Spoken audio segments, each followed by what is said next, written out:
So yun, napagdesisyonan ko nang kuhanin lahat ng ipong ko na barya sa Joyride. Ayan, umabot ng 5,610. Hindi pa kasama yung tigpipiso niyan. At ayan, pinapalit ko na sa 7-Eleven. At mamaya pumunta na ako sa San Juan para mabili tong pinaasam kong Insta360 X3 mga pare. At ayan, nilagyan ko na ng sticker yung shop ni boss.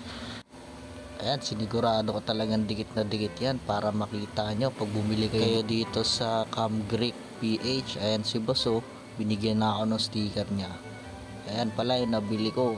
May bago na naman tayong mga transition dito sa video natin. At ayan, in-unboxing ko na at maya maya pa nyan inaayos ko na kung paano siya paganahin mga par. Ito yung susunod na video. Kinakapa-kapa ko pa to kung paano siya gamitin at di muna tinanggal yung plastic. Maya maya pa yan nag-asikaso na ako kasi bukang uulan. Tara, alis na tayo mga par. Testing na natin to sa daan. Tingnan natin kung paano to gagana. Wow, napaka-smooth nito mga par. Napakaganda nga nito mga par. So yun lang, gusto ko lang sabihin sa inyo na salamat sa lahat ng sumuporta.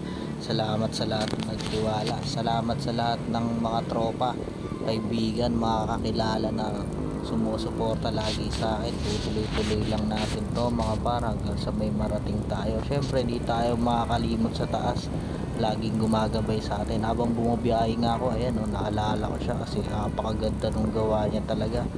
Napaka-relaxing nung sunset na habang nabiyahe ka sa EDSA, walang traffic napakasarap nito mga par. Ayan dyan lang ako nakaranas sa EDSA na walang traffic. Ngayong New Year lang yan. Syempre uuwi na ako para mag-celebrate sa amin. Kakain na ako ng marami para sa susunod na taon diet na tayo mga par. Parang pinagloloko mo naman yung sarili mo niyan boss. At yan nga, inabot na ako ng gabi at huminto muna ako dito para magpasalamat ulit sa inyo mga par. Kung hindi naman dahil sa inyo, hindi naman ako mapupunta dito sa lugar na to at di ko rin mabibili yung mga gusto kong gamit kung hindi sa mga suporta nyo at pagtsatsaga nyo na mag-comment sa mga video ko. Susunod na taon gagalingan pa natin mga par. So yun lang, Happy New Year sa inyong lahat. Peace out.